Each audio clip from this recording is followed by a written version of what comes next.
තුට්ටුවේ බුදුනෙතයි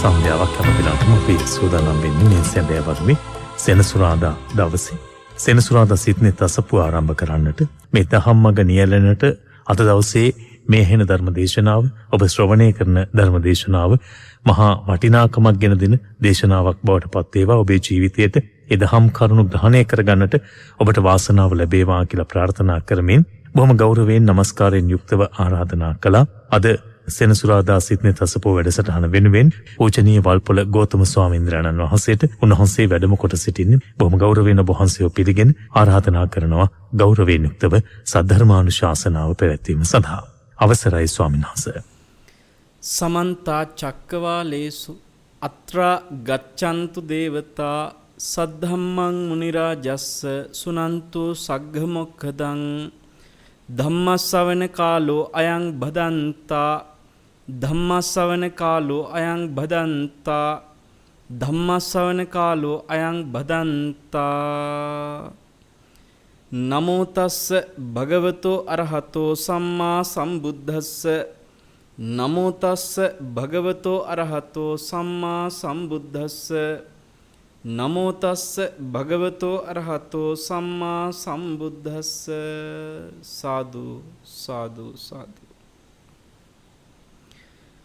ගරුතර මහා සංඝරත්නයන් අවසරයි ශ්‍රද්ධාවන්ත පින්වත්නි, net fm සිටනේ තසපුවට ඊටාම ශ්‍රද්ධාවෙන් ගෞරවයෙන් සහභාගී වෙන පින්වත් ඔබ උදෙසා මේ පළවෙනි පැයට නියමිත ධර්මානුශාසනාවේ උතුම් දායකත්වය ලබාගෙන කටයුතු කරනවා ඕස්ට්‍රේලියාවේ සිඩ්නි නුවර පදිංචි පින්වත් බුද්ධිකා ගීතානි දිසානායක මහත්මිය ඇතුළු පවුලේ පින්වන්ත සියලු දෙනා විසින්.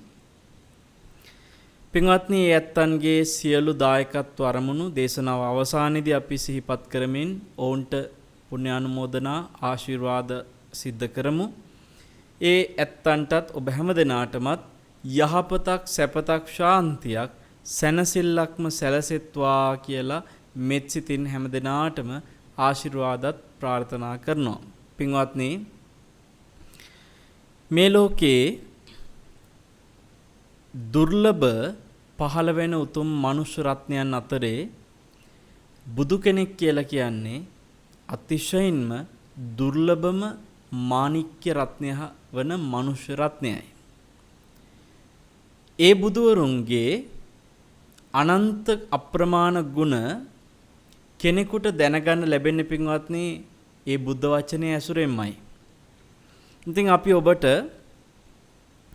පටිසම්භිදා මග්ග ප්‍රකරණය ඇසුරු කරලා බුදුරජාණන් වහන්සේගේ තියෙන අනන්ත බුදු ගුණ අතරේ උන්වහන්සේලාට විතරක්ම තියෙන ලෝකේ වෙන කිසි කෙනෙකුට නැති ෂඩ් අසාධාරණ ඥාන දැන් වැඩසටහන් ගණනාවක් මුළුල්ලේ කියා දෙමින් එනවා. මේ ෂඩ් අසාධාරණ ඥාන කියන ගුණ 6න් අද අපි මහා කරුණා සමාපatti ඥාණයට අදාළ දේශනයක් ශ්‍රවණය කරන්නේ. ඔබ දන්නවා පින්වත්නි, මහා කරුණා සමාපatti ඥාණය කොටස් 94කින් අපි විස්තර කරමින් එනවයි කියලා. බුදවරු ඒ උතුම් මහා කරුණාවට බැසගන්නේ ලෝකේ මේ සත්වයන්ගේ තියෙන දුක්ඛිත ස්වභාවයන් ආදී විවිධ ලක්ෂණ දකින කොටයි.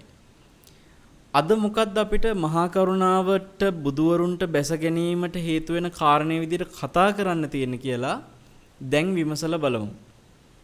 පින්වත්නි, අද අපි කතා කරනවා අතායනෝ ලෝක සන්නිවාසෝති පස්සන්තානම් බුද්ධානම් භගවන්තානම් සත්තේසු මහා කරුණා ඔක්කමති කියන කාරණාව. ඒ කියන්නේ අතායනෝ ලෝක සන්නිවාසෝ, මේ ලෝක සත්වයාට අනාරක්ෂිත බවක් තියෙනවා. මෙන්න මේ අනාරක්ෂිත බව දකිනකොට බුදුරජාණන් වහන්සේලාට මහා කරුණාව තුළ හිත බැස ගන්නවා. අතායන කියන ස්වභාවය අද අපි සාකච්ඡා කරමු. පින්වත්නි, කවුරු හරි කෙනෙක් අනාරක්ෂිතව ඉඳලා ආරක්ෂිත වෙනවා. ඔබ හිතන්න ලෝකයා හරියට නැවක යන පිරිසක් වගේ. මේ නැව මුහුදුපත් වුණොත් මේ නැවෙන් මේ මුහුදට වැටිච්ච මේ සියලුම දෙනා අනාරක්ෂිතයි. ඒ අනාරක්ෂිතව ඉන්න සියලු දෙනා අතරින් කවුරු හරි පුණ්‍යවන්ත කෙනෙක් හොඳට නුවණ පාවිච්චි කරලා බොහොම ඉක්මනින් වීරියවන්තව මේ මහා සාගරෙන් එතරට එනවා. ගොඩබිමකට එනවා. දැන් ගොඩබිම ගැන දන්නේවත් නැති සාගරය තුල අසරණ වෙච්ච අනිත් නැවේ සිටපු සියලු දෙනා ගැන මේ ගොඩබිමට ආපු කෙනාගේ හිතේ මහා කරුණාවක් ඇති වෙනවා. එතකොට ඒ ගොඩබිමට ආපු කෙනාට තේරෙනවා දැන් මම කිසිම අනාරක්ෂිතකමක නෙමෙයි ඉන්නේ. මම බොහොම ආරක්ෂිතව ගොඩබිමට වෙලා දැන් ඉන්නවා. හැබැයි මමත් අනාරක්ෂිතව තමයි මේ මහා සාගරේ හිටියේ. දැන් මා තුල ඇතිවෙච්ච ඒ වීරිය නිසා, මා තුල ඇතිවෙච්ච ඒ උවමනාව නිසා, මා තුල ඇතිවෙච්ච ඒ නුවණ නිසා මං අද මේ වෙනකොට ඒ ආරක්ෂිත බවක් නැති අනාරක්ෂිත ස්වභාවයෙන් සම්පූර්ණ නිදහස් වෙලා තියෙන්නේ. මම දැන් බොහොම ආරක්ෂිතයි. ඒතර පින්වත්නි මෙන්න මේ ආරක්ෂිත ස්වභාවයේ නැති අනිත් සියලු දෙනා ගැන මේ නිදහස් වෙච්ච කෙනාගේ හිතට එනවා අනේ අනිත් අයත් මේ වෙලාවේ මට පුළුවන් නම් මේ ආරක්ෂිත තැනට ගන්න. මේ සියලු දෙනාම කොච්චර අනාරක්ෂිතයිද මේ මහා සාගරය තුල මොනතරම් අනාරක්ෂිතවද ඉන්නේ කියලා දකින්න වගේ සංසාර සාගරය තුල පින්වත්නි අනාරක්ෂිත ලෝක සත්වයා දිහා ඒ බුදුරජාණන් වහන්සේ බුදුනෙතින් දකින්නේ. එහෙම දකිනකොට උන්වහන්සේට සිතක් පහළ වෙනවා මේ ලෝක සත්‍යාව මේ සසරින් නිදහස් කරවන්න ඕනේ. ඔය මහා කරුණාව පින්වත්නි හරි පුදුමයි. ඒ මහා කරුණාව ඇතිවෙච්ච බුදුවරයන් වහන්සේලා ලෝක සත්වයා කෙරෙහි කොච්චර අනුකම්පාවකින් මොනතරම් තමන් වහන්සේගේ මනස ඒ වෙනුවෙන් වෙන් කරනවද කියන එක ගැන අපිට තේරුම් යන්නේ උන්වහන්සේට වෛර කරපු උන්වහන්සේට වැඩිපුරම ප්‍රශ්න ඇති කරන්න කටයුතු කරපු දේවදත්ත ගැනත් උන්වහන්සේ මහා කරුණාවෙන්මයි විමසුවේ පින්වත්නි. එක්තරා සූත්‍රයක ඒ සූත්‍රේ නම අංගුත්තර නිකායේ පුරිසින්ද්‍රිය ඥාන කියන සූත්‍රය. ওই සූත්‍රයේ තියෙනවා පින්වත්නි බුදුරජාණන් වහන්සේ ඒකේ ලස්සන උපමාවක් කියනවා. කවුරු හරි කරුණාවන්ත කෙනෙක් අසූචි වලක වැටිච්ච කෙනෙක්ව බේරගන්න කියලා කල්පනා කරනවා. දැන් මේ අසූචි වලේ වැටිච්ච කෙනාව බේරගන්න කැමති මේ කරුණාවන්ත කෙනා අසූචි පොඩ්ඩක්වත් ගා ගන්න කැමති කෙනෙක් නෙමෙයි. දැන් මෙයා අර අසූචි වල වටේම ඇවිද මේ අසූචි වලේ වැටලා ඉන්න කෙනාගේ ඇඟේ අසූචි ගෑවිච්ච නැති තැනක් තියෙනවද කියලා බලනවා. බේරගන්න. ඒතර පින්වත්නි මේ ලොම් ගහක අග කොතන හරි වැදුනොත් ඒ වදින ඊටාම ස්වල්ප තැනක්නේ. මෙන්න මේ වගේ ස්වල්ප තැනක්වත් අසූචි ගෑවිච්ච තැනක් නැහැ කියලා දැනගත්තට පස්සේ මෙයාව බේරගන්න අමාරුයි කියලා දැනගන්නවයි කියලා එක්තරා කෙනෙක් ගැන උපමාවක් මේක උපමාවක් හරි මේ උපමාවෙන් බුදුරජාණන් වහන්සේ කියනවා මහණෙනි මේ ඔය දේවදත්තත් මෙන්න මේ අසූචි වලේ වැටිච්ච කෙනෙක්. දේවදත්තව බේරගන්න අස්ලොම් ගහක අග වදින තැන තරම් හරි කුසලයක් ඔහුගේ ජීවිතේ ඉතුරු වෙලා තියනවාද කියලා මම මේ බුදුනෙතින් විමසා බලලා තියෙනවායි කියලා උන්වහන්සේ පුරිසින්ද්‍රිය ඥාන කියන සූත්‍රය පෙන්නනවා. එතනදී හරි අපූර්ව දෙයක් කියනවා ආනන්ද ස්වාමීන් වහන්සේට ආනන්ද ඔය දේවදත්ත ගැන තරම් බුදුනෙතින් යමෙක්ව බේරගන්න මම බලපු තවත් කවුරුවත් නැහැ මේ ලෝකේ කියලා. ඒ කියන්නේ කෙනෙක්ව පින්වත්නි අකුසලෙන් බේරගන්න උන්වහන්සේ යම්තාක් නුවණ හසුරලා විමස බැලුවනම් බුදුනෙතින් එහෙම බලපු අය අතරේ වැඩියෙන්ම මහන්සි වෙලා වැඩියෙන්ම බලලා තියෙන දේවදත්තව බේරගන්න. ඒක උන්වහන්සේට වැඩිම වෛර කරපු කෙනා. උන්වහන්සේට වැඩිම ප්‍රශ්න ඇති කරන්න කටයුතු කරපු කෙනා. හැබැයි ඒ හාමුදුරුව ගැනලු වැඩියෙන්ම බුදුනෙතින් විමස බලලා තියෙන බේරගන්න ඕනේ කියලා. පින්වත්නි බලන්න ඒ බුදුරජාණන් වහන්සේගේ තියෙන මහා කරුණාව තුළ දේවදත්තයන්ගේ තියෙන අසරණ ස්වභාවයත් උන්වහන්සේ දකිනවා. මේ දේවදත්තත් සසරේ ආත්ම ගණන් උන්වහන්සේගෙන් පලිගනිමින් ආපු හැටි උන්වහන්සේ දකිනවා.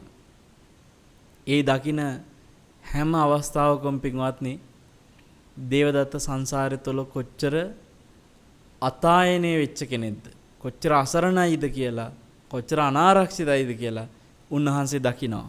පින්වත්නි ලෝකයා ඔය විදියට අනාරක්ෂිතව මේ සසරේ මොනතරම් දුක්ඛිතව එනවද කියලා එක ගැඹුරින් විමසලා බැලීමක් අපි කරමු.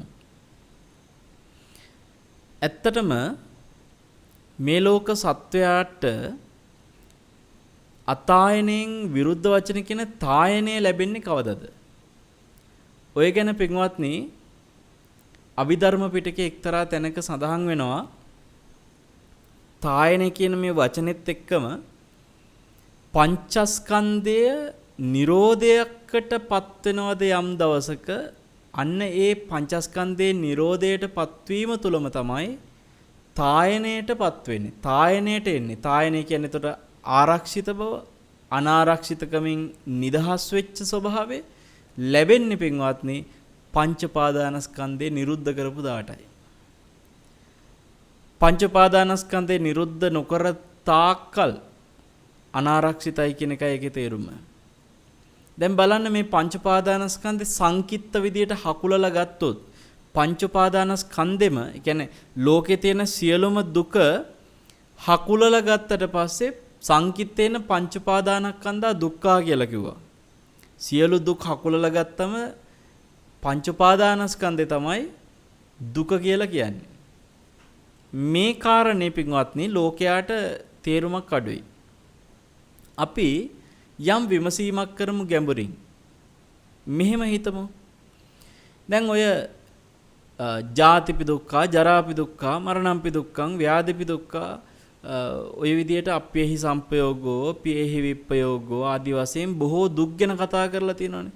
ඔය කතා කරන හැම දුකක්ම සංකිට්තේන හකුලලා ගත්තොත් පංච පාදානස්කන්ධයයි කිව්වා. එහෙනම් පින්වත්නි ලෝකේ අපි විඳින හැම දුකක්ම හැකුළුව තැන එතන තියෙන්නේ පංච පාදානස්කන්ධය. දැන් ඔබට ජීවිතේ කොච්චර දුක් ප්‍රමාණයක් මේ වෙනකොට විඳින්න සිද්ධ වෙලා ඇද්ද මේ ජීවිතය තුළ? ඔබට පින්වත්නි කායික දුක් කොච්චර විඳින්න වෙලා ඇද්ද? ඔබට මානසික දුක් කොච්චර විඳින්න වෙලා ඇද්ද? දුක් දොම්නස් කියලා කියනවනේ වචනේ. දුක්ඛ දෝමනස්ස කියන වචනේ දෙකේ තේරුම තමයි දුක් කියන්නේ කායික දුක, දෝමනස්ස කියන්නේ මානසික දුක. දුක්ඛ දෝමනස්ස කියලා කියන්නේ නම් කායික සහ මානසික කියන දුක් වලට. ඔබ ජීවිතේ වැඩියෙන් විඳින්න ඇති දුක්ද එහෙම නැත්නම් දෝමනස්සද? අපිට පින්වත්නි නොතේරුණාට දුකට වැඩිය අනන්ත අප්‍රමාණ අපි දෝමනස්සයන් ජීවිතේ විඳිනවා. ඇත්තටම බැලුවොත් එහෙම දුකක් කායිකව ඇති වෙලා ඒ කායික දුක නිසා විඳින පීඩනේ වගේ නෙමෙයි මානසිකව ඇති වෙන දුම්නස. දැන් මේක අඩු වැඩියාව බලන්න මෙහෙම හිතමුකෝ ආයතන වශයෙන් ගත්තොත් ඇහැට පේන රූපයක් නිසා ඇති වෙන දුක. අපිට කොච්චර ජීවිතේ ඇහැට පේන දේවල් නිසා දුක් ඇති වෙනවද? ඇහැට පේන අකමැති දේ දකින්නකොට දුකක් ඇති වෙනවා.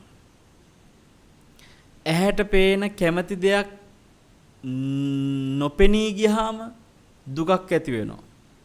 එතකොට ඇහැට පේන දේවල් අතර පින්වත්නි අකමැති දෙයක් දැකීමෙන් සහ කැමැති දේ නොදැකීමෙන් එන හැම දුකක්ම ඇහැට පේන දුක් කියන කොටට අයිති.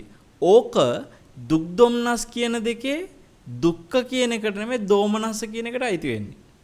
ඒ කියන්නේ ඇහැට පෙනිච්ච දේ නිසා ආපු දුක කායිකව නෙමෙයිනේ බලපෑවේ මානසිකව. ඔබට උදාහරණයක් විදිහට හිතුවොත් ඔබට තරහකාරයෙක් එකපාරට දකින්න ලැබෙනවා. එහෙම නැත්නම් අපි හිතමු ඔබ වෛරක්කාරයෙක් විදිහට ඔබෙන් පන්න පලිගන්න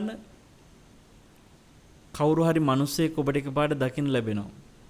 දකින්න ලැබෙනකොටම පින්වත්නි ඔය ඇත්තන්ගේ ඇහැට පේන රූපය මේ වෙලාවේ දුකක් ඇති කරනවා. ඒ දුක කායිකව නෙමෙයිනේ මානසිකවයි ඇති කරන්නේ. ඇහැට පෙනිච්ච අකමැති මිනිස්සයා දකිනකොට මනසට තමයි මේ පීඩනය ඇති වෙන්නේ. ඇහැටත් නෙමෙයි කයටත් නෙමෙයි. හිතන්නකෝ අර දැක්ක මිනිස්සයා නිසා අපේ ඇහැ දුක් විඳින්නේ නැහනේ. හිත තමයි දුක විඳින්නේ. එහෙනම් ඒක දෝමනස්සයක්. එතකොට සමහර වෙලාවට අපි කැමති කෙනා නොදකින්නකොට දැන් ඇතැම් වෙලාවට ඔන්න ඔබ හිතන්න තමන්ගේ ප්‍රියමනාප සමීප කෙනෙක් විදේශගත වෙනවා. ඉතින් දැන් ඔන්න එයාපෝට් එකට ගිහිල්ලා එයාව බස්සන්න එයාපෝට් එකේ ඉන්නවා තමන්ගේ සමීප කෙනා නොපෙනී යනකම් එයා දිහා බලාගෙන. අර තමන් ප්‍රියමනාප කැමති කෙනා පින්වත්නි මේ ගුවන් තොටුපළේ යම්තාක් පෙනී ඉඳලා කොයි වෙලේ හරි තමන්ට පේන සීමාවෙන් එහාට එයා යනකොට තමන්ට නොපෙනෙනකොට ඔන්න හිතට එනවා වාව ගන්න බැරි දුකක්. දැන් මොකද වෙලා තියෙන්නේ? මේක කායික එකක් නෙමෙයි. ඇහැට රිදුනෙත් නැහැ. ඒ කියන්නේ එයා පේන්නේ නැතුව ගිය එකත් එක්ක ඇහැට කිසිම දුකක් ආවේ නැහනේ. තනිකර ආවේ හිතට. දෝමනස්ස. කනට ඇහෙන ශබ්දත් ඔහොමම තමයි පින්වත්නි. කනට ඇහෙන ශබ්දේ කවදාකවත් කයට දුකක් ඇති කරන්නේ නැහැ. කනට ඇහෙන ශබ්දේ දුකක් ඇති කරන්නේ පින්වත්නි හිතටයි. අපි අකමැති දෙයක් ඇහෙනකොට පින්වත්නි එතන ඇති වෙනවා අපිට දෝමනස්සයක්. ඒ දෝමනස්ස ගොඩට අයිති දේවල්. ඒ වගේම අපි කැමති දෙයක් අපිට අහන්න ලැබුණ නැති වුනහම එතනත් එනවා දෝමනස්සයක්.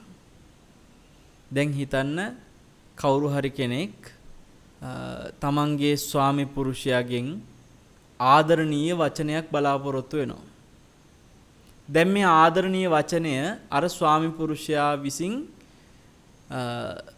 තමන් බලාපොරොත්තු වෙච්ච වෙලාවේ තමන්ට දෙන්නේ නැහැ. හැබැයි ස්වාමි පුරුෂයා එහෙමයි කියලා ඒ වෙලාවේ බනින්නෙත් නැහැ. දැන් එතකොට බැන්නේ නැති වුණත් තමන් බලාපොරොත්තු වෙච්ච ආදරණීය වචනේ ඇහෙන්නේ නැතිකමම තමන්ගේ මනසට දුකක් ඇති කරන දෝමනස්සයක් ඇති කරනවා. ඒක පින්වත්නි කනට ආපු දුකකුත් නෙමෙයි කයට ආපු දුකකුත් නෙමෙයි. මනසට ආපු දෝමනස්ස. ඔන්න ඇහැට පේන සහ කනට ඇහෙන දෙකම එහෙනම් දෝමනස්ස කියන කොටට අයිති. නහයට දැනෙන ගඳ සුවඳත් ඒ වගේනේ. අපි සමහර කැමති සුවඳක් අපිට ලැබෙන්නේ නැති වෙලාවට අපිට දුකක් ඇති වෙනවනේ. එහෙම නැත්නම් අකමැති ගඳක් අපිට දැනෙනකොට අපිට ඒක දුකක් වෙනවනේ. ඒ ගඳ සුවඳ කියන එකත් එක්ක ඇති වෙන සියලුම දුක් පින්වත්නි කයට දැනෙන්නේ නැහැ. ඒ සියලුම දුක් නහයට ගානකුත් නැහැ. හිතන්නකො ගඳක් ආවා කියලා ඒක හරි ඉවසන්න බැරි තරම් අමාරු ගඳක් නම් ඒක නහයට ප්‍රශ්නයක් වෙන්නේ නැහනේ. නහය දන්නෙත් නැහැ. නහයට ගානකුත් නැහැ. ඒක දැනෙන්නේ කොහෙටද? නහයෙන් දැනෙන ගඳ සුවඳ නිසා ඇතිවෙච්ච දුක පින්වත්නි දැනෙන්නේ මනසටයි. එහෙනම් ඒක දුක්ඛ කියන ගොඩේ නෙමෙයි දෝමනස්ස කියන ගොඩටයි තියෙන්නේ. ඊට පස්සේ බලන්න දිවට දැනෙන රස අපි කැමති රසයක් අපිට ලැබුණ නැත්නම් එතනත් දුකක්. අපි අකමැති රසයක් අපිට දැනෙනකොට එතනත් දුකක්. මේ හැම දුකක්ම කයට දැනෙන්නේ නැහැ. ඒක දැනෙන්නෙත් මනසටයි. අන්න එතෙන්දි කෙනෙකුට හිතෙන්න පුළුවන් හැබැයි රස බලනකොට දිවට ස්පර්ශ වෙනව නේද කියලා. දිවට ස්පර්ශ වුණාට පින්වත්නි මේක මං කැමති රසයක්ද මේක මං අකමැති රසයක්ද මොකක්ද කියන එක දැනගන්නේ ඒක නිසා ඇති වෙන දුක විඳින්නේ මනසයි. එතකොට ඒක දෝමනස්ස කියන ගොඩට අයිති වෙනවා දිවට දැනෙන රසය නිසා එන දුකත්. ඒකත් දෝමනස්ස. එතකොට කයට දැනෙන පහස කියන එකේදී ඔන්න දුක්ඛ දෝමනස්ස කියන එකේ දුකට අයිති වෙන පැත්තක් එනවා. කවුරු හරි කෙනෙක් අපිට ගැහුවා. හරි හිතන්නකෝ කනට ගැහුවා කියලා. දැන් කවුරු හරි කෙනෙකුගෙන් අපේට කනට පහරක් වදිනකොට කායික දුකක් ඇති වෙනවා. දුක්ඛ දෝමනස්ස කියන එකේ දුක්ඛ කියන කයට දැනෙන දුකක් බවට පත් වෙනවා.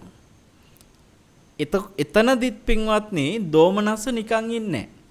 දැන් ඇහැට පේන රූපෙත් අල්ලගත්ත දෝමනස්සේ රූපේ නිසා ආපු දුක කනට ඇහිච්ච ශබ්ද නිසා ආපු දුකත් අල්ලගත්ත දෝමනස්සේ විසින් නහයට දැනෙච්ච ගඳ සුවඳ නිසා ආපු දුකත් අල්ලගත්ත දෝමනස්සේ විසින් ඊට පස්සේ දිවට දැනෙච්ච රසය නිසා ආපු දුකත් අල්ලගත්ත දෝමනස්සේ විසින් කයට දැනෙච්ච පහස කියන එකත් දුක්ඛ දෝමනස්ස කියන එකේ දුකට විතරක් අයිති කරගන්න නොදී දෝමනස්ස මොකද කරන්නේ ඒකත් අරගන්නවා. දැන් අර කනට ගහපු එක කයට යම් වේදනාවක් ඇති කරනවා වගේම මනසටත් ඒක වේදනාවක් වෙනවා. අසවල් කෙනා කනට ගැහුවා කියලා පින්වත්නි ඊට පස්සේ දැන් හිතන්නකෝ කවුරු හරි කෙනෙක් Tamanට ඒ කනට ගහනකොට එතන තව බලාගෙන කට්ටියක් හිටියා. එතන Tamanට පේන මානේ Taman අඳුරන කියන කට්ටිය හිටියා. දැන්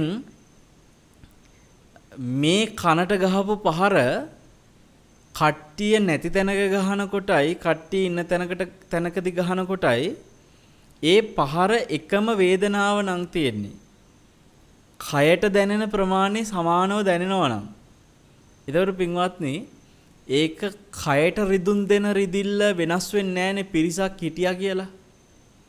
කට්ටියක් ඉන්න තැන කනට ගහුවාම කට්ටියක් නැති තැන ගැහුවට වැඩිය රිදෙනවා කම්මුල කියලා කතාවක් නැහැ. කම්මුල දන්නෙත් නැහැ කට්ටියක් ඉන්නවා කියලා. අර ගහපු මිනිස්සයාගේ අත දන්නෙත් නැහැ කට්ටියක් හිටියා කියලා. රිදුම් දෙන කයට ගානකුත් නැහැ කට්ටියක් හිටියා කියලා. ඒක දුක්ඛ කියන එකට අයිතියක් වෙන සිද්ධියක් නෙමෙයි.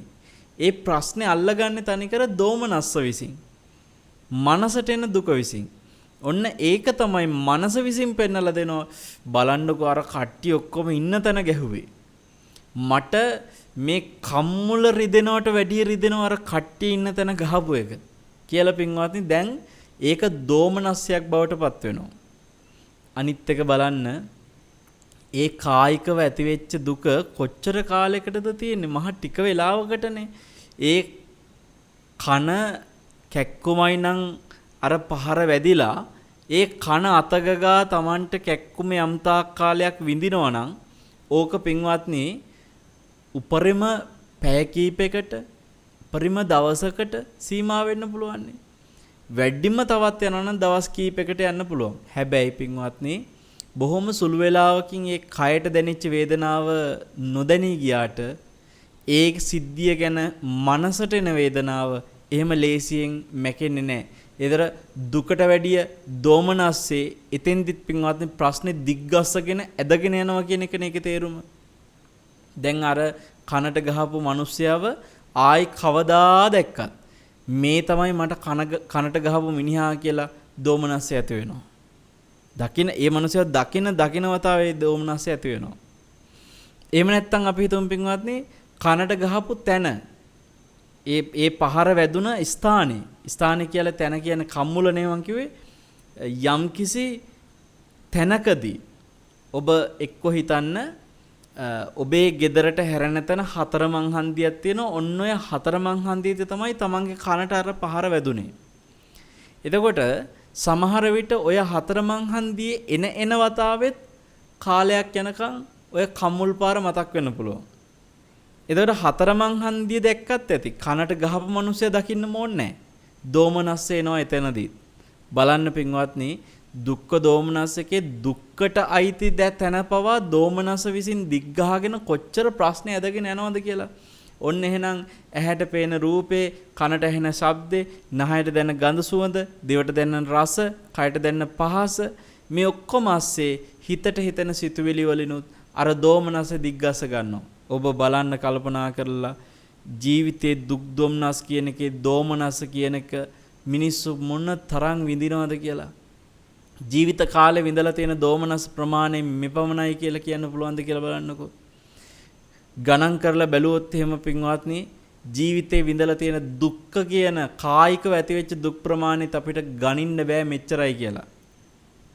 මේ ජීවිතය තුළ අපි විඳලා තියෙන කායික දුක් ප්‍රමාණය මෙච්චරයි කියලා අපිට ගණින්න බෑ.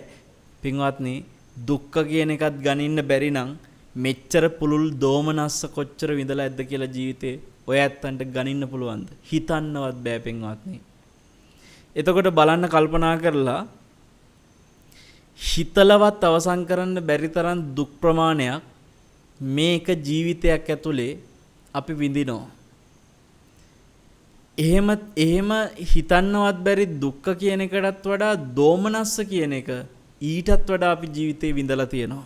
මේ එක ජීවිතයක් ඇතුලේ අපි විඳලා තියෙන මේ දෝමනස්ස ප්‍රමාණය පින්වත්නි එකතු කරලා බැලුවොත් එහෙම මොනතරම් අනාරක්ෂිත විදිහට මේ හිතින් මේ ධර්මය අවබෝධ කරලා නැති හිතක් කොච්චර දුකක් විඳලා තියෙනවද කියලා ඔබට තේරෙයි.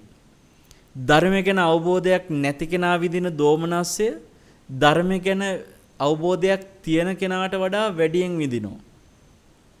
එයි දැන් හිතන්න ධර්මය ගැන අවබෝධයක් තියෙන කෙනෙක් පින්වත්නි බාහිර ලෝකේ බොහොම පටු විදියට හිතන්න නෙමෙයි යන්නේ. අවබෝධයක් තියෙන කෙනා හරි පුළුල්ව විමසනවා. සමහර වෙලාවට තමන්ට පහරක් වැදුනද ඒ පහර වැදිච්ච දේ ගැන තමන් හිත දුකක් ඇති වෙන්නේ නැති වෙන විදියට හිත පාලනය කරගන්න ධර්මයේ දන්න කෙනාට පුළුවන් වෙනවා. ඒතර එයාට දෝමනස අඩුයි. ධර්මයේ දන්නේ නැති කෙනා ඒ පහර නිසා ඊට වඩා වේදනාවක් විඳිනවා. අනන්ත අප්‍රමාණ කාලයක් යා එක විඳෝ හිත යනවා. ඒතර පින්වත්නි ධර්මයේ නොදන්න මිනිසෙක් විඳින දෝමනස්ස අනන්තයි අප්‍රමාණයි ජීවිත කාලය තුල. පින්වත්නි ඔය ඔක්කොම එකට එකතු කරලා බැලුවොත් ඔතන එතකොට ඇහැට පෙනිච්ච රූප කෙරෙහි තියෙන අත්දැකීම් තියෙනවා. කනට ඇහිච්ච ශබ්ද කෙරෙහි තියෙන අත්දැකීම් තියෙනවා මේ දෝමනස පිටිපස්සේ. නහයට දැනෙච්ච ගඳ සුවඳ කෙරෙහි අත්දැකීම් තියෙන දෝමනස පිටිපස්සේ. දිවට දැනෙච්ච රස කෙරෙහි තියෙන අත්දැකීම් තියෙන දෝමනස පිටිපස්සේ. කයට දැනෙච්ච පහස කෙරෙහි තියෙන අත්දැකීම් තියෙන දෝමනස පිටිපස්සේ. මනසට හිතෙන අරමුණු කෙරෙහි තියෙන අත්දැකීම් තියෙන දෝමනස පිටිපස්සේ. ඔය අත්දැකීම් හයම පින්වත්නි මානසිකව විඳවන දුක් වේදනා නිසා ඔය අත්දැකීම් හය තුල අපි බලමු ස්කන්ධ කොහොමද හටගන්නේ කියලා. මෙතන එකින් එක වෙන් කරලා පොදුවේ කතා කරමු වෙන්ව මේක එකින් එක වෙනම කතා කරනවට වැඩිය මේක පොදුවේ කතා කරමු. දැන් ඔබ හිතන්න තමන්ගේ ආදරණීය අම්මාගේ ජීවිතය අහිමි වෙච්ච බව. හරිද? තමන්ගේ අම්මා නැති වුණාය කියලා, එහෙම නැත්නම් තමන්ගේ තාත්තා නැති වුණා කියලා ඔබට ජීවිතේ විශාල වේදනාවක් දුකක් ඇති කරපු සිද්ධියක් හිතන්න. ජීවිතයේ අත්දැකීමක්ව තියෙනවා තමන්ගේ අම්මා හෝ තාත්තා නැති වෙච්ච අත්දැකීම කියලා කියන කෙනෙකුට ඔය අත්දැකීම පින්වත්නි මුලින්ම ලැබිච්ච විදිය මතක් කරලා බැලුවොත් එක්කෝ තමන් අම්මා හෝ තාත්තා ඉන්න තැනක නෙමෙයි වෙන තැනක ඉන්න වෙලාවක තමයි ඒ තමන්ගේ සමීපතම තමන්ගේ අම්මා හෝ තාත්තා මිය ගියා කියලා ආරංචි උනේ. හොඳද? එක්කෝ අපි හිතමු තමන් හිටියේ රට. එතකොට ආරංචි වුණා අන්න තාත්තා නැති වුණා කියලා. එතකොට ආරංචි වුණා එක්කෝ අන්න අම්මා නැති වුණා කියලා. මේ ආරංචියත් එක්ක මොකද වෙන්නේ? ඒ අවස්ථාවේ පින්වත්නි තමන්ගේ තාත්තා අහිමි වුණා කියලා තමන්ට ආරංචිය ආවේ එක්ක දුරකථන ඇමතුමකින් වෙන්න පුළුවන්. පවුලේ සමීප කවුරු හරි කෙනෙක් දුරකථන ඇමතුමක් දීලා අපිට කතා කරලා කියනවා අන්න මේ තාත්තා නැති වුණා කියලා. ඒ ඇමතුම ඇහෙනකොට පින්වත්නි කනට ඇහෙන ශබ්දයක් විදිහට තමයි මේ අත්දැකීම ලැබෙන්නේ.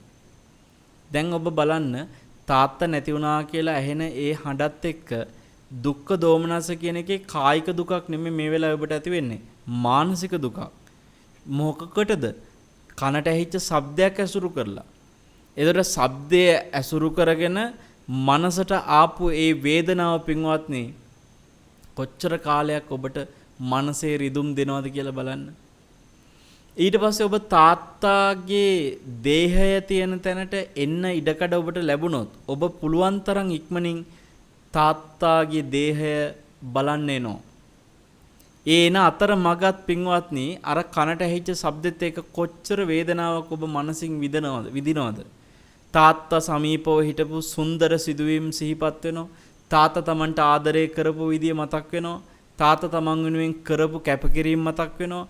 මේ හැම දෙයක්ම මතක් වෙවි මානසිකව පින්වත්නි Tamanගේ දෝමනස්සෙම වැඩි වෙනවා. දැන් ඔබ හිතන්න තාත්තා තමන්ට ඉගෙන ගන්න තාත්තගේ තීච්ච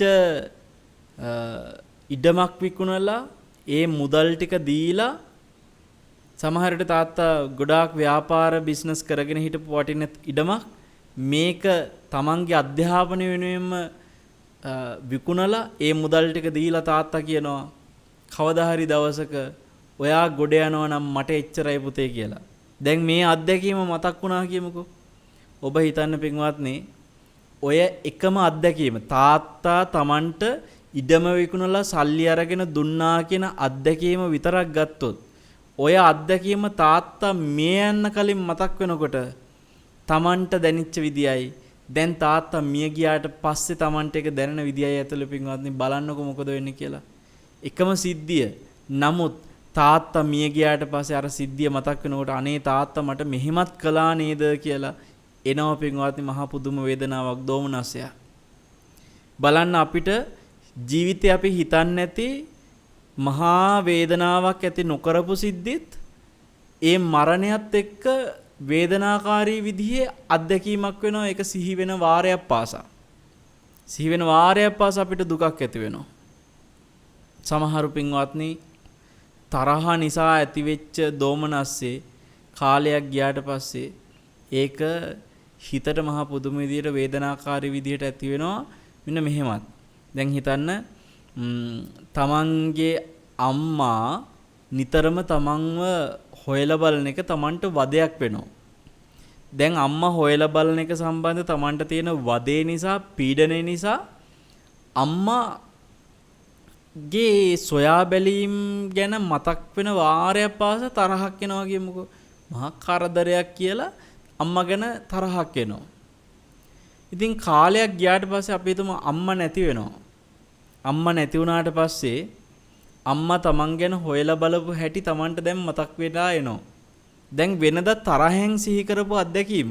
හැබැයි දැන් ඒක මතක් වෙනකොට අනේ මගේ අම්මා ඒ හොයලා බැලුවේ මං ගැන තියෙන ආදරය නිසා නේද කියලා දැන් එනවා පින්වත්නි දුක. දෝමනස්ස බලන්න ජීවිතේ අපිට දෝමනස්ය දුකක් ඇති කරපු නැති සිද්ධි පවා කාලෙකදී අපේ හිතට මහා දෝමනස බවට පත් වෙන්න පුළුවන්. එහෙනම් පින්වත්නි ලෝකේ දැන් ඔය මං කිව්ව එක තේරුම් ගන්න තව කරුණක් කිව්වොත් එහෙම තෑග්ගක් දුන්නා කියමුකෝ තාත්තා තමන්ගේ උපන්දිනේට දුන්න වටිනා තෑග්ගක් තියෙනවා. ඔය තෑග්ග සිහි වෙන වාරයක් පාසා අපිට දුකක් එන්නේ නැහෙනි සාමාන්‍ය ජීවිතේ ඔයගේ අත්දැකීමක් මතක් වෙනකොට. හැබැයි ඒ තාත්තා නැති වුණාට පස්සේ ඕක මතක් වෙනකොට අනේ තාත්තා මට අච්චර වටින තෑග්ගක් දවසක් උපන්දිනේට දුන්නා කියලා මතක් වෙනකොට මොකද වෙන්නේ? එතකොට පින්වත්නි අර කිසිම විදිහකින් දුකක් ඇති කරපු නැති සතුටක් මතක් වෙනකොට සතුටක් ඇති වෙච්ච තෑග්ග දුන්න සිද්ධිය තාත්තගේ මරණයත් එක්ක පින්වත්නි මතක් වෙදි දුකක් ඇති කරනවා. ඉතින් මෙන්න මේ වගේ සමහර දෝමනස්ස තියෙනවා දෝමනස්සයක් නොවුණු සිද්ධිත් පසු කාලින දෝමනස්ස වෙන. ඉතින් මෙහෙම බැලුවම ඔය හැම විදිහෙම දෝමනස්ස ජීවිතේ විඳලා අපි බලන් ගියාට පස්සේ පින්වත්නි මොනවද මේ ජීවිතේ විඳින සැප කියලා හිතෙන වෙලාවකට. හරි සැපසහගත තැනකට ගියාට පස්සෙත් ඒකත් සමහරලට අහිමි වෙනකොට දෝමනස්සයක් වෙනවා. සමහර වෙලාවට ට්‍රිප් එකක් යන්නේ සතුටින්. ට්‍රිප් එක ගිහිල්ලා ඒ ට්‍රිප් එක නට සින්දු කිය ඉතින් එදා ඒ ගමන අවසන් කරලා ආපහු නිවසට එනවා. යාළුවෝ ටික එකතු වුණාම වින්දේ සතුටක් වෙන්න පුළුවන්. සින්දු කිය නට වින්දේ සතුටක් වෙන්න පුළුවන්. හැබැයි පින්වත්නි ඒ ට්‍රිප් එක අවසානයේ අර යාළුවෝ ටික දාලා ආපහු එනකොට අපිට හිතට ඒකත් මහා දෝමනස්සයක්. ඉතින් ඔයගේ සෑම සතුටක් පිටිපස්සෙම පවා අපිට නොතේරුණාට මහා දෝමනස්සයක් තියෙනවා. අනිත් එක බලන්න අපි සමහර අවස්ථාවල ගොඩාක් ආදරය කරන කෙනෙක් එයාගේ ජීවිතය ගැන සිහි වෙනකොට දැන් උදාහරණයක්ම කියන්නකෝ අම්මා කෙනෙකුට තාත්තා කෙනෙකුට තමන්ගේ දරුවා ගැන ඒ දරුවා පිළිබඳ තියෙන සෙනෙහස ආදරය නිසාම පින්වත්නි දරුවා පිළිබඳ තියෙන බැඳීම නිසාම දරුවා ගැන ඇතැම් විට තමන්ගේ හිතට එනවා බයක් කොහොමද එන්නේ අනේ මෙයා දැන් හිතන්නකෝ දරුවා විභාගයක් කරනවා අනේ මගේ දරුවා විභාගේ පාස් වෙයිද දන්නේ නැහැ දැන් මේ දෝමනස්සනේ මගේ දරුවා විභාගයෙන් පාස් වෙයිද දන්නේ නැහැ සමහරලාට දරුවා කොහේ හරි ගමනක් යනවා මගේ දරුවා පරිස්සමෙන් ආපහු ගෙදර එයිද දන්නේ නැහැ දැන් මේ ඔක්කොම දෝමනස්ස එතකොට පින්වත්නි තමන් ආදරය කරන අය නිසා තමන් ගරු කරන තමන්ට සෙනෙහසක් තියෙන තමන් බැඳිච්ච තමන්ට ප්‍රිය අය නිසා කොච්චර දෝමනසෝම ඇති වෙනවද එයාට කරදරයක් වෙයිද එයා පරිස්සමෙන් යයිද එයා පරිස්සමට එයිද මොන තරම් දෝමනස්සද මේ ප්‍රියමනාප දේවල් එක්කත් අපිට ජීවිතය ඇති වෙලා තියෙන්නේ ඔය හැම දෝමනස්සයක්ම පින්වත්නි පංච උපාදානස්කන්ධ ඔය හැම දෝමනස්සයක් පිටිපස්සෙම තියෙන අත්දැකීම පංච උපාදානස්කන්ධ ඔය හැම දෝමනස්සයක් පිටිපස්සෙම පින්වත්නි විඥානස්කන්ධ තියෙනවා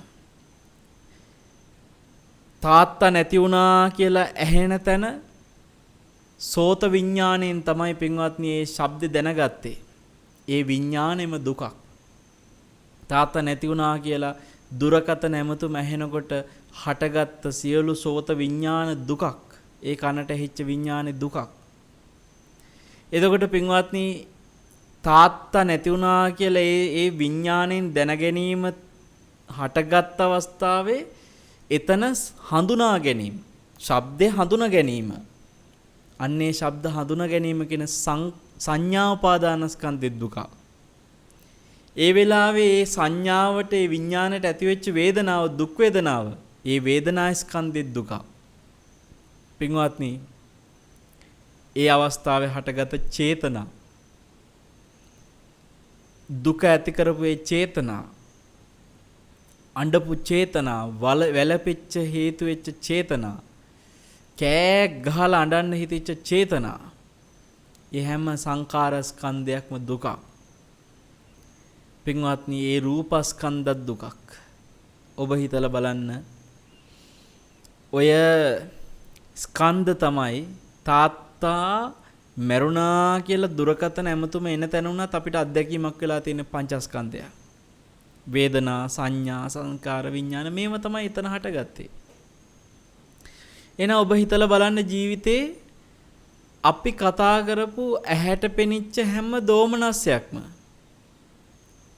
දුකක් ඇති කරපු අත්දැකීම් නම් ඒ හැම තැනම හටගත්ත පින්වත්නි ස්කන්ධයන් කනට ඇහිච්ච හැම ශබ්දයක් එක්කම ඇතිවෙච්ච හැම දුකකම තියෙන ස්කන්ධයන් නහයට දැනිච්ච ගඳ සුවඳ ඒ හැම අත්දැකීමකම ඒ දුක ඇති කරපු හැම තැනම තිබෙ ස්කන්ධයන් දිවට දැනිච්ච රස කයට දැනිච්ච පහස මනසට හිතෙන අරමුණු හැම දෙයක් පිටිපස්සෙම තියෙන ස්කන්ධයන් සැපයි සතුටයි කියලා ගත්ත තැනත් දෝමනස ඇති කරන හැටි මම ඔබට කිව්වා ඒ හැම තැනම තියෙන ස්කන්ධයන් පින්වත්නි මේ ස්කන්ධ ලෝකයේ පින්වත්නි ජීවිතේ අපිව අසරණ කරලා දාලා තියෙන්නේ ඔයත් කොච්චර අකමැති වුණත් මේ ස්කන්ධ ලෝකයෙන් නිදහස් වෙන්න බෑ මේ ස්කන්ධයන් නිරුද්ධ කරලා දාන තාක්කල් නිවන සාක්ෂාත් කරන තාක්කල් ස්කන්ධ ලෝකයේ වේදනා විඳිනවා මේක අවසානයක් නෑ මේ ජීවිතය ඇතුලේ කප්පරක් නැති දුක් දෝමනස වින්දා කියලා අපි කතා කරාට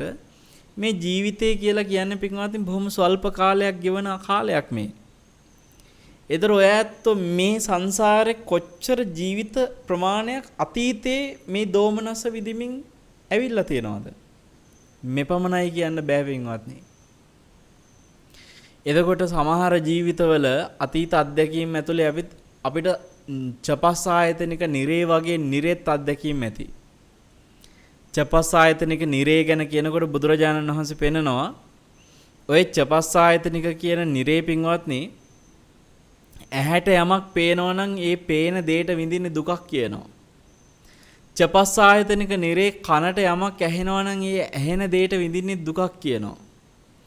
චපස් ආයතනික නිරේ නහයට යම් දෙයක් දැනෙනවා නම් ඒ දැනෙන දෙයටත් විඳින්නේ දුකක්මයි කියනවා.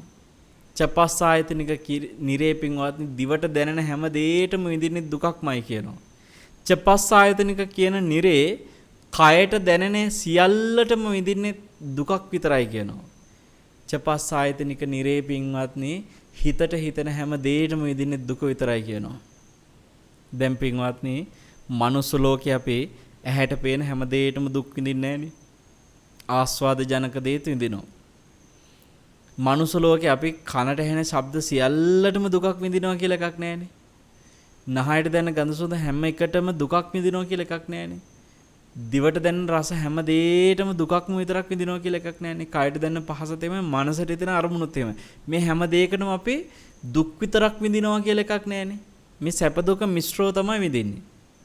හැබැයි චපස් ආයතනික නිරේ එහෙම නැහැ පින්වත්නි. සැපක් කියලා රූපයක් ජීවිතේ කවදාවත් විඳින්නේ නැහැ. දකින්නේ නැහැ. ඊට පස්සේ ගඳ සුවඳ මේ කනට ඇහෙන ශබ්ද මේ කිසි දෙයක් දිවට දැනෙන රස කයට දැනෙන පහස ආදී කිසි දෙයක් සැප සහගත දෙයක් ජීවිතේ විඳින්නේ නැහැ. දැනගන්න ලැබෙන්නේ නැහැ. මුළු ජීවිත කාලෙම විඳින්නේ දුක් විතරයි. අපිට මේ සැප දුක මිශ්‍රව ලැබෙන සුගතියක ඉපදිලත් විඳින දෝමනස අනන්ත නම් අප්‍රමාණ නම් මෙච්චරයි කියලා ගණින්න බැරි නම් මේ සුගතියක ඇවිල්ලත් මෙච්චර සැප විඳින ජීවිතයකත් අපි විඳින දෝමනස ප්‍රමාණය මෙච්චරයි කියලා කියන්න බැරි නම් පින්වත්නි ඔබ හිතන චපස් ආයතනික නිරේ ඉපදිච්ච කෙනෙකුට සුඛ සෝමනස්ස කියලා එකක් දැනෙන්නෙම නැත්තම් විදින සියල්ලම දුක්ඛ දෝමනස්ස වලට අයිති නම් පින්වත්නි කොච්චර වේදනාවක් ඇද්ද ජීවිතේ අපි මේ කතා කළාට අපිත් ඔය චපස් ආයතනික නිරේ කොච්චර ඉපදිලා ඇද්ද පින්වත්නි චපස් ආයතනික නිරේ විඳලා තියෙන දුක් එකක්වත් අද ඔබට මතක නැහැ මේ අනන්ත සසරේ පින්වත්නි ඔයගේ ආපු ආත්ම ගණන් විඳපු වේදනා අද අපිට එකක්වත් මතක නැහැ. ඒක කල්පයක් ඇතුලේ අපි කොච්චර ජීවිත ප්‍රමාණයක් ලැබලා ඇද්ද? කල්පයක් කියලා කියනකොට මනුස්ස ලෝකෙ මේ තියෙන ජීවිත ආයුෂ ගානත් එක්ක ගලප ගන්න ඔබ කල්පයක් කියන්නේ පින්වත්නි 70ක්ම වලින් 7ක් කුස 70ක්ම 7ක් පළල 70ක්ම 7ක් දිග මහා විශාල ගල් පර්වතයක් ගත්තොත් එහෙම මේ ගල් පර්වතයේ පින්වත්නි අවුරුදු 100කට එකම එක වතාවක් චූටි ලේන්සු කෑල්ලක් ගෙනල්ලා එක සැරයක් පිහලා යනවා ගලේ කොහේ හරි තැනක එක සැරයක් පිහලා යනවා ලේන්සු කෑල්ලකින් ආය අවුරුදු 100කට පස්සේ තව කෙනෙක් ඇවිල්ලා ඒ වගේම සිනුදු රෙදි කෑල්ලකින් ආය එක සැරයක් පිහලා යනවා ඔහොම පිහලා 100කට එක වතාව ගානේ පිහලා ජීවිත කාලේ කවදා අපිට පින්වත්නි මේක අවසන් කරන්න වෙයිද කියලා හිතන්නකෝ මේ ගල් පර්වතේ පොළොව මට්ටමට ගෙවෙනවා නම් කොච්චර කාලයක් යයිද 70ක්ම 7ක් උස දිග පළල ගල් පර්වතයක් ඕනේ ඔයත් හිතන්න gedara තියෙන මිරිස් ගල ඉස්සර ඔය අම්මලා තාත්තලා මේ මිරිස් ගලේ දවස ගානේ මොනවා හරි පොල් සම්බලයක් හදන්න හරි මොනවා හරි දෙයකට මිරිස් ටිකක් අඹර ගන්න මොනවාට හරි අඹරනවනේ අර ගලේ තව ගලකින් අතුල්ලලත් පින්වත්නි ජීවිත කාලේ මේ ගලේ කොච්චර ප්‍රමාණයක්ද ගෙවෙන්නේ තව ගලකින් අතුල්ලලා එක වතාවක් නෙමෙයිනේ වාර ගානක් දවස ගානේ එතකොට අවුරුදු 100කට සැරයක් එක වතාව ගානේ ඒකත් ගලකින් නෙමෙයි සිනුදු රෙද්දකින් අතුල්ලලා අර තරම් විශාල ගල් පර්වතයක් පොළොව මට්ටමට ගෙවෙන්න කොච්චර කාලයක් ඇයිද? පින්වත්නි එක කල්පයක් ගෙවෙන්න ඊට වැඩිය කාලයක් යනවායි කියනවා. එහෙනම් ඔය ඇත්ත හිතන්නේ එක කල්පයක් ඇතුලේ අපි විඳලා තියෙන දෝමනස් දුක් ප්‍රමාණය කොච්චර ඇද්ද? කොච්චර අනාරක්ෂිතයිද? අපිට නොතේරුණා අපි මේ hina වෙවි ඔහේ හිටියට අපි මොනතරම් පින්වත්නි අනාරක්ෂිතයිද අසරණයිද? දැන් ඔය කල්පයකට මිනිස් ජීවිතම ලබනවා නම් කොච්චර මිනිස් ජීවිත ප්‍රමාණයක් ලබයිද? ඒකත් මිනිස් ජීවිත විතරක් නෙමෙයිනේ. මහා අප්‍රමාණ කාල දුගති ආත්මවල සැරිසරනවා. සමහර තිරිසංගත ආත්ම වල ඉපදිලා පින්වත්නි සමහර සත්තුන්ට ගොදුරු බවට පත් වෙමින් සමහර සත්තුන්ගේ ආහාරය බවට තමන්ගේම ශරීරය පත් කරමින් අපි කොච්චර තිරිසන් ලෝකවල දුක් දුම්නස් විඳගෙන එනවද? තිරිසංගත සත්තුන්ට ලැබෙන දුක් ප්‍රමාණයත් එහෙමයි, මානසික වෙන දෝමනසත් එහෙමයි පින්වත්නි. සමහර සත්තු බයෙන්මයි ජීවත් වෙන්නේ. කන්නේත් බයෙන්, වතුර ටිකක් බොන්නෙත් බයෙන්, නිදිය ගන්නෙත් බයෙන්. ඒ බය තියෙන හැම තැනම තියෙන්නේ දෝමනස්සනේ. හැම බය හිතෙන හැම තැනම තියෙන දෝමනස්ස.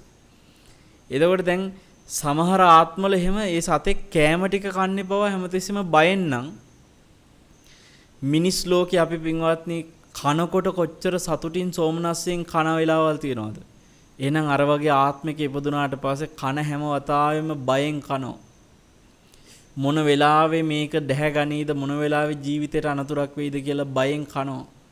ඒ කන හැම තැනම පින්වත්නි විතර දෝමනස ඔබ හිතන්න එක කල්පයක් ඇතුලේ ඔය වගේ සත්ව ආත්ම කීයකට අපි යනවා ඇද්ද? සත්ව ආත්ම විවිධ ජීවිතවල මොනතරම් එතකොට එක කල්පයක් ඇතුලේ විදින දුක් දුම්නස් ඇද්ද? පින්වත්නි ඔහොම කල්ප ඔය කියපු අර පොළොව මට්ටමට ගල් පර්වතයේ ගෙවෙනවයි කියලා කියන කල්ප එක වැලි ඇටයකට උපමා කරගෙන හිතුවොත් ඒ කාල පරිච්ඡේදය ඒ කල්පයකට යන මුළු කාල පරිච්ඡේදය එක වැලි ඇටයකට උපමා කරලා හිතුවොත් බුදුරජාණන් වහන්සේ පෙන්නනවා පංච මහා ගංගා පටන් ගන්න යම් තැනක් ඇත්නම් ඒ ගංගාව පටන් ගන්න තැන ඉඳලා ඒ ගංගාව ගලාගෙන ගිහිල්ලා කොහේ හරි මහා සාගරයට වැටෙන තැන දක්වා මුළු ගංගාවෙම වැලියට කොච්චර ඇද්ද?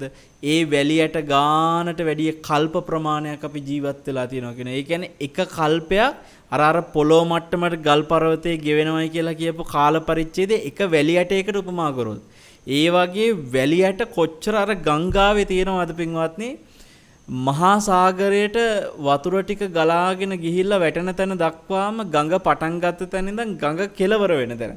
දැන් අපේ ලංකාවේ තියෙන ගංගා වගේ නෙමෙයි පින්වත්නි. ඔය බුදුරජාණන් වහන්සේ වදාළ අනුශාසනාව තුළ පෙනෙන ගංගා මහා ගංගා. මේ අපිට තියෙන ගංගා කැලණි, යමුනා, අචිරවතී, සරබු, මහී වගේ නෙමෙයි. මහා ගංගාවක් කියලා කියන්නේ මේ අපි දකින ගඟක පළල වගේ සමහරලාට සිය ගුණයන්ගෙන් විශාල පළල ගංගාවන් තියෙනවා. අපි දකින ගඟක වගේ 10-15 ගුණ විශාලයි. කිලෝමීටරයකට වැඩිය මහා පළල ගංගා තියෙනවා. ඒතර මේ වගේ මහා පළල ගංගාවක් ගැනයි බුදුරජාණන් මේ උපමාවේ කියන්නේ. එවැනි ගංගාවක් පින්වත්නි ලංකාවේ කොහේ හරි තැනකින් පටන් අරන් මුහුදට ගලාගෙන යනකොට ලංකාවේ තියෙන පොළොව සිතියමින් ගත්තොත් එහෙම බොහොම පොඩි දුර ප්‍රමාණයක් තමයි තියෙන්නේ. කැලණි ගඟ ගත්ත අචිරවතී, සරබු, මහි මේ ගංගාවල මේ ලංකාව කියලා කියන ලෝක සිතියමේ තිතක් වගේ රටක් ඇතුලේ ගලන ප්‍රමාණයක් නේ ওই ටික. ඒතර දැන් මේ බුදුරජාණන් මේ උපමාව කරන්නේ දඹදිව තලයේ ගංගාවක් ගැන. ඉන්දියාවත් එක්ක ගත්තම මුතු වැටයක් වගේ පුංචි මේ රටේ ගංගාවේ දිගයි ඉන්දියාවේ ගලන ගංගාවේ දිගයි හිතා ගන්නකෝ. ඒතර අර වගේ පළලක් තියෙන අර වගේ දිගක් තියෙන ගංගාවක පටන් ගත්ත ආරම්භක තැන ඉඳලා අවසන් වෙන තැන දක්වාම පින්වත්නි වැලියට කොච්චර ඇද්ද? ඔය වැලියට ගානට අර වගේ කල්ප ප්‍රමාණයක් ගෙවලා තියෙනවායි කියනවා. ඉතින් ඔබ හිතන්න පින්වත්නි මොනතරම් අසරණයිද කියලා මේ සංසාරේ අපිට තේරෙන්නේ නැති තරම් මේ සත්ව ජීවිතවල දුක් දුම්නස් ප්‍රමාණයක් මේ ස්කන්ධ ලෝකයේ තුල, ආයතන ලෝකයේ තුල, ධාතු ලෝකයේ තුල ගෙවනවා පින්වත්නි. අවබෝධ කරගන්න සසර දුක අවබෝධ කරන්න බැරි වෙච්ච නිසාම, ආර්ය සත්‍ය දකින්න තාම බැරි වෙච්ච නිසාම පින්වත්නි මග මෙච්චර ගෙවලා තියෙනවා. හැබැයි ඔබ හිතන්න යා යුතු මගේ ඊටත් වඩා වැඩි. මේ ආපු අනන්ත දීර්ඝ කෙලවරක් පේන්නේ නැති කාලයට වඩා වැඩි කාලයක් පින්වත්නි මේ ධර්මයේ මග ඇරුණොත් මේ හුස්ම පොද මග හැරෙනවත් එක්කම මේ ධර්මය අපිට ආයි ජීවිතේ කවදාවත් සසරේ කොයි කාලේ අහන්න ලැබෙයිද කියලා කියන්න බැරුව මේ ජීවිතේ මේ ලැබිච්ච අවස්ථාව මග ඇරුණට පස්සේ ආපහු පින්වත්නි අනන්ත දුක් දුම්නස් විඳින ආත්ම ගානකට නැවත උරුමකම් කියන්න සිද්ධ වෙනවා. හිතන්නට අසරණ නැද්ද? අනාරක්ෂිත නැද්ද? කොහේ ගිහිල්ලා ආරක්ෂාවක් ලබන්නද පින්වත්නි? මේ අනාරක්ෂිත බව දකිනකොට බුදුරජාණන් වහන්සේලාගේ උතුම් සම්බුදු හද මඩලේ පින්වත්නි ඇති වෙන්නේ මහා කරුණාවක්.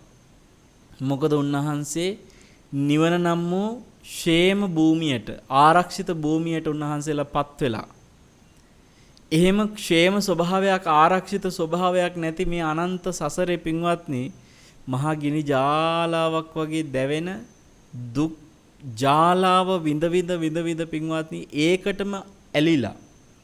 ඒ කියන්නේ උන්වහන්සේ පෙන්න හැට පේන රූපෙට ඔබ ඇලුනද ඔබ දුකටයි ඇල්ලලා තියෙන්නේ. කනට ඇහිච්ච ශබ්දෙට ඇලුනද ඔබ දුකටයි ඇල්ලලා තියෙන්නේ. නහයට දැනෙන ගඳ සුවඳට ඔබ ඇලුනද ඔබ දුකටයි ඇල්ලලා තියෙන්නේ කිව්වා.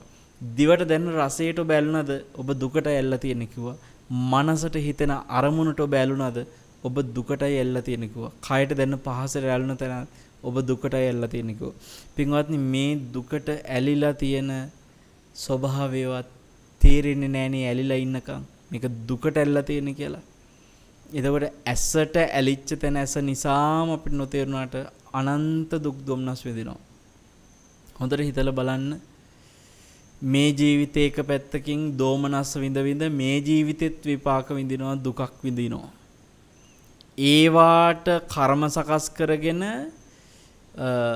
ආපහු ඒ දෝමනස්ස නිසා නැවත නැවතත් දුකක් විඳිනවා. දැන් හිතන්න කවුරු හරි කනට ගැහුවා කියන උපමාව ගත්තොත් එයා අපේ කනට ගහපු වේදනාව කායිකවත් විඳලා මනසිනුත් ඒ පහර වැදිච්ච එක ගැන සිහි වෙන වාරයක් ගානේ දෝමනස්සෙත් විඳලා මේ ජීවිතෙත් ඒ කනට වැදිච්ච පහර නිසා දුක විඳලා ඒ සිහි වෙන දෝමනස්සයක් විදිහට හිතට දුක එන හැම වතාවෙම සංකාර ස්කන්ධේ නිසා ඒ පහල කරන චේතනා නිසා සමහරලාට ගැටීමෙන් අර කනට ගහපු කෙනාගෙන ගැටීමෙන් එන චේතනා ඒ ගැටීමෙන් එන චේතනත් එක්ක එතනත් මේ චේතනාව පාපී චේතනාවක් හින්දා ගැටීමක් නිසා ඒ පාපී චේතනාවට විපාක පිණිසත් දුකක් සකස් වෙනවා. එතකොට එක පැත්තකින් කායිකවත් දුක විඳලා කනට පහරක් වැදිච්ච එකේ මානසිකවත් දෝමනස් විදිහට දුක විඳලා පහළ වෙච්ච චේතනාවල විපාක ගෙව ආපහු ජීවිතවල අර කර්ම විපාකෙත් ගෙව යනවා. එක කනේ පහරකට පින්වත්නි ඔහොම කොච්චර දුක් ප්‍රමාණයක් මෙලවත් පරලවත් අපිට උරුමද ජීවිතේ දකින දෙයට ඇහෙන දෙයට ඔහොම දොම්නස් එක්ක පින්වත්නි කර්මත් එකතු කරගෙන මෙලවත් විඳ පරලවත් දුක තව කරුණු හදාගෙන පින්වත්නි මේ යන ගමනේ කෙලවරකුත් නැත්තම් ආපු කෙලවරකුත් නැත්තම් නිදහස් වෙන කෙලවරකුත් පේන්නේ නැත්තම් ඔබ හිතන්නකෝ කොච්චර මේ ලෝක සත්වයා අසරණයිද කියලා. මේ අසරණ ස්වභාවයේ උතුම් බුදු නුවණට පේනකොට පින්වත්නි උන්වහන්සේ මේ අසරණ ස්වභාවය දැකලා ඒ උතුම් සම්බුදු හද මඩලේ ඇති වෙනවා මහා කරුණාවක්. ඒ මහා කරුණාව පින්වත්නි තවත් කෙනෙකුට නැහැ. මොකද ඒ ලෝක සත්වයාගෙම සියලු ලෝක සන්නිවාසයේම මේ අතායන ස්වභාවය දකින්න බුදුවරුන්ට විතරයි පුළුවන්. ඒ නිසා මේ මහා කරුණා සමාපatti ඥාණයට උන්වහන්සේ සමවදිනකොට උන්වහන්සේ ලෝක සත්වයාගේ මේ දකින අනාරක්ෂිත ස්වභාවය පින්වත්නි ඒ සම්බුදු හද මඩලේ දැක්ක නිසාමයි අපිට අප්‍රමාදී වෙන්න කියලා කිව්වේ මේ සසරින් නිදහස් වෙන්න. ඔබ බුදු ගුණයක් විදිහට මේ දේශනේ අහනා වගේම ඔබට සසර ගැන කලකිරෙන්න සසරින් නිදහස් වෙන්න හිතට අදිස්ථානයක් ඇති කරගන්නත් පින්වත්නි මේ අනුශාසනා උපකාර වේවි. ඇහැට පේන කනට ඇහෙන ආදී හැම දෙයක් කෙරෙහිම සංවරයෙන් පුළුවන් තරම් මේ හිතට එන දෝමනස් වලින් මිදෙන්නත් පින්වත්නි ඔබට මේ අනුශාසනා උපකාර වේවි. මේ අනුශාසනයත් පින්වත්නි අපිට කරන්න ලැබුණේ බුදුරජාණන් වහන්සේ අපි කෙරෙහි අපේ තියෙන අතායන ස්වභාවය අපිට තියෙන අනාරක්ෂිත ස්වභාවය දැකලා මේ ධර්මයේ කියලා දුන්න නිසායි. එහෙම ධර්මයෙන් කියලා නොදෙන්නට අපි අනාරක්ෂිතයි කියලාවත් දන්නේ නැති තරම් අනාරක්ෂිත බව තුල ඉන්නවා. කෙනෙක් අනාරක්ෂිත තැනක ඉද්දි එයා අනාරක්ෂිතයි කියලා දන්නේ නැත්නම් ඒකත් කොච්චර අනාරක්ෂිතකමක්ද කියලා හිතන්නකෝ. දැන් ඔබ හිතන්න කවුරු හරි කෙනෙක් අඩමාන සහිත තැනක ඉන්නවා වැටිලා ඇඟ කෑලි කුඩු වෙලා යන්න පුළුවන් මහා දුකක් ඇති කරන්න පුළුවන් විදිහ අනාරක්ෂිත තැනක කෙනෙක් ඉන්නවා. ඒතර මෙයාය අනාරක්ෂිත තැන ඉන්නවා කියලා දැනගත්තොත් එහෙම පුළුවන් තරම් ඉක්මනට යාට අනාරක්ෂිතකමෙන් මිදෙන තැනකට එන්න පුළුවන් වෙනවා. හරිද? අපි හිතමු පින්වත්නි එයා අනාරක්ෂිත තැනක ඉන්න එක තුලත් අනාරක්ෂිතයි. හැබැයි එයා එහෙම තැනක ඉන්නවා කියලා එයා දන්නේ නැත්නම් අන්නේ අනාරක්ෂිතකම දන්නේ නැති එකත් තව පැත්තකින් අනාරක්ෂිතකමක් අසරණකමක්. ලෝක සත්‍යය පින්වත්නි මොනතරම් අසරණයිද කියනවනම් තමන්ගේ අසරණකමවත් දන්නේ නැති අසරණකමක් ලෝක සත්‍යයට තියෙනවා. තමන් සසරේ අනාරක්ෂිතයි කියන එකවත් දන්නේ නැති අනාරක්ෂිතකමක් මේ ලෝක සත්‍යයට තියෙනවා. මේ ලෝකයේ ඉන්න අනන්ත අප්‍රමාණ සියලු සත්වයන් ගැන පින්වත්නි බුදු හදවතේ මොන තරම් මහා කරුණාවක් ඇති වෙන්නේ නැද්ද? ඇයි මේ ලෝක සත්වයා නට විනෝද වෙවි කෑග ගහ සතුටින් ජීවත් වුණාට කොතන කොහේ කොහොම මැරෙයිද කියලාවත් ලෝකයා දන්නේ නැහැ.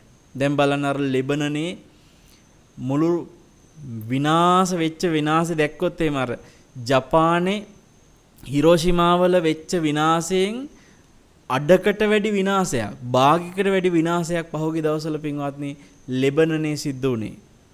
ඉතින් ඔබ හිතන්න මේ ලෝකේ මිනිස්සු කොතන කොහොම පිච්චිලා මැරෙයිද මොනවා වෙලා මැරෙයිද කියලාවත් දන්නේ නැතුව ලෝකයා විනෝද වෙවි සතුටු වෙවි ජීවිතේ ගෙවනවා. ඒ ජීවිතේ ගෙවන කෝණුහාසෝ කිමානන්දෝ කියන බුදු වදනම මතක් කරනවා පින්වත්නි. ඔය විනෝද වෙවි සතුටු වෙවි හිටියට මහා අනාරක්ෂිතකමක නේද මේගොල්ලෝ ඉන්නේ කියලා දකිනකොට සමහර තරුණියෝ අපිට මේ විදිහේ ධර්මය අහලා විදින සැනසෙල්ල ඔවුන් සාමාන්‍ය කාමය තුල හොයනවා. ජීවිතේ එහෙම කාමය තුල ඒ සතුට සැනසීම හොයන මිනිස්සු දන්න එකම දේ තමයි නටලා කෑ ගහලා විනෝද වෙන්න. හැබැයි පින්වත්නි කොච්චර ස්වල්ප වේලාවකටද ඒ ආස්වාදය තියෙන්නේ කියලා හිතන්නකෝ. ඒ ස්වල්ප වේලාවේ විඳින ආස්වාදය ඇතුලේ ඔවුන් නොදන්න ඔවුන්ට නොපෙනෙන මොන තරම් අනාරක්ෂිතකමක් ඔවුන්ගේ ජීවිත පිටිපස්සේ තියෙනවද කියලා අපි මෙහෙම ධර්මය අහනකොට තමයි දැනෙන්නේ. පින්වත්නි මේ ධර්ම කරුණක් ඇහිලානේ අපි නිකන් ඕක හිතන්නේ. බුදුරජාණන් වහන්සේ අවබෝධයෙන්ම අතායන ස්වභාවය ලෝක සත්‍යය තුළ බුදු නෙතින්ම දැකලාමයි උන්වහන්සේට මේ මහා කරුණාව වෙන්නේ. අනේ එවැනි උතුම් මහා කරුණාවක් ඇති ශාස්ත්‍රුන් වහන්සේ නමක් සරණ යන්න තරම් පින්වත්නි අපි කොච්චර වාග්යවන්තයිද? අපිට ඒ වගේ ශාස්ත්‍රුන් වහන්සේ නමක් ඉන්නවා කියලා දැනෙන එකම පින්වත්නි අපිට යම් ආරක්ෂාවක් නෙමෙයිද? එවැනි ශාස්ත්‍රුන් වහන්සේ නමක් මොන නොගැහෙන්නට අපි මොනතරම් අනාරක්ෂිතයිද? ඔබ හැම දිනාටම පින්වත්නි ඒ බුදුරජාණන් වහන්සේගේ අතායන ලෝක සංනිවාසය තුළ තියෙන අතායන ස්වභාවය දැකීමෙන් ඇතිවෙච්ච ඒ මහා කරුණාව නම් වූ මහා කරුණා සමාපatti ඥානයේ අදට નિયમિતව කතා කරපු මේ උතුම් ගුණය තුල ඔබේ හිත පැහැදෙනවා නම් බුදුරජාණන් වහන්සේ ගැන ඒ උතුම් භාග්‍යතුන් වහන්සේට මේ මහා ගුණති අපගේ ශාස්ත්‍රුන් වහන්සේට පින්වත්නි අපි යලි යලිත් නමස්කාර කරමු. උන්වහන්සේට අපගේ නමස්කාරයම වේවා. සාදු සාදු සාදු. ආකාසට්ටා ච බුම්මට්ඨා දේවා නාග මහිද්దికා පුඤ්ඤන්තං අනුමෝදිත්වා චිරං රක්칸තු ශාසනං චිරං රක්칸තු දේශනං චිරං රක්칸තු ත්වං සදාති. සාදු සාදු සාදු.